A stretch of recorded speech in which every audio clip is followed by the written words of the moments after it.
तो hello guys, this is Nick and you guys are watching Tech Pro channel. तो आज के इस वीडियो में हम बात करने वाले हैं प्रोसेसर्स के बारे में। प्रोसेसर की क्या स्पेशलिटीज़ होती हैं, उसमें क्या क्या चीज़ें इंपॉर्टेंट होती है, उसका स्ट्रक्चर, उसकी मैपिंग, हर चीज़।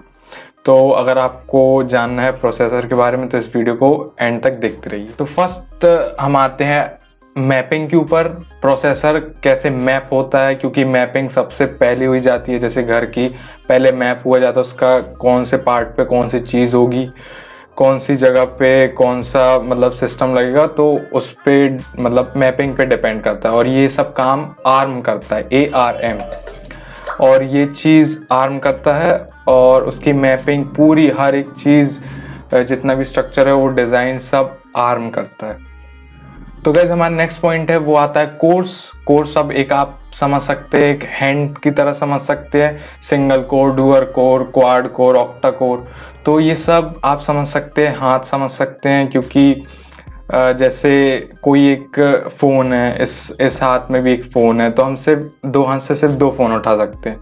लेकिन अगर हमारे 2 हाथ और आ जाएं तो हम 2 फ़ोन और उठा सकते हैं। तो ऐसे ही कोर्स होते हैं।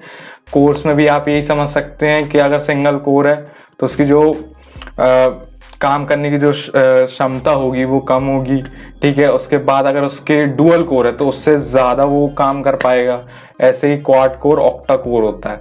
तो ये सब प्रोसेसर में डिवाइड किए जाते हैं, single core, dual core, quad core. तो ये सब बॉक्सेस में बने रहते हैं और वो डिफाइन करते हैं कि प्रोसेसर की कितनी ज़्यादा पावर।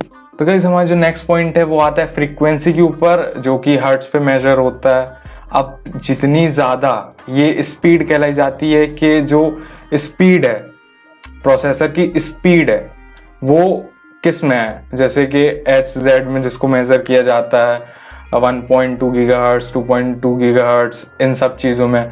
तो ये ओवरक्लॉकिंग और मतलब तो ये स्पीड रहती है, फ्रीक्वेंसी जो कि हर्ट्ज पे मेजर होती है। तो गाइस प्रोसेसर्स में एक चीज़ और कि प्रोसेसर्स के अंदर आप बहुत सारे मतलब बहुत ही सारे बिलियंस ऑफ ट्रांजिस्टर लगे होते हैं एक इतने से छोटे से प्रोसेसर में। और अगर आप जा रहे हैं लेने प्रोसेसर तो उसकी एक बार साइज़ भी अच्छे से देख लीजिए, क्योंकि जितना छोटा प्रोसेसर होगा उतनी ज़्यादा उसकी पावर एफिशिएंसी होगी। क्योंकि जितनी ज़्यादा, जैसे कि नैनोमीटर्स में हम मेजर करते हैं, जैसे 12 नैनोमीटर, 11 नैनोमीटर। तो अभी जो सा फ़ोन में यूज़ कर रहा हूँ उसका 11 नैनोमीटर पे बेस्ड है, स्नैपड्रैगन का प्रोसेसर है। तो ये बहुत सारी चीज़ों पे डिफाइन करते हैं। और जो सबसे ज़्यादा पावरफुल जो अभी चिपसेट है वो एप्पल का है, बायोनिक चिप।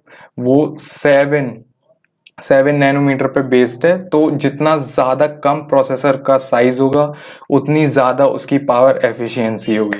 तो इस बात का भी आप ध्यान रखें। हमारा नेक्स्ट पॉइंट आप समझ सकते हैं कि प्रोसेसर है वो क्यों इतना इम्पोर्टेंट होता है। तो प्रोसेसर आप इतना ही समझ सकते हैं कि जो भी चीज़ हम स्क्रीन में देखते हैं वो प्रोसेस होके आती प्रोसेसर से। आपके पास 3 स्टेप में मैं समझाऊंगा। फर्स्ट रहता है ROM, और सेकंड रहता है, आप प्रोसेसर समझ सकते हैं और प्रोसेसर ही रहता है, और रैम समझ सकते हैं, रैंडम एक्सेस मेमोरी। तो जितना भी आप, जैसे कोई गेम हो गया, फिर कोई एप्लीकेशन हो गया, एप्लीकेशन वो रोम में जो रहता है वो स्टोर रहता है, वो फिर जाता है प्रोसेसर में। ये सब जितने भी ये ट्रांसफर होता है डेटा का, ये मिली सेकेंड्स में होता है। तो रोम से वो जाता है प्रोसेसर में, प्रोसेसर उस चीज़ को प्रोसेस करता है और फिर सीधे भेज देता है रैम पे, और रैम से आपको वो चीज़ दिखाई देती है अपनी स्क्रीन पे।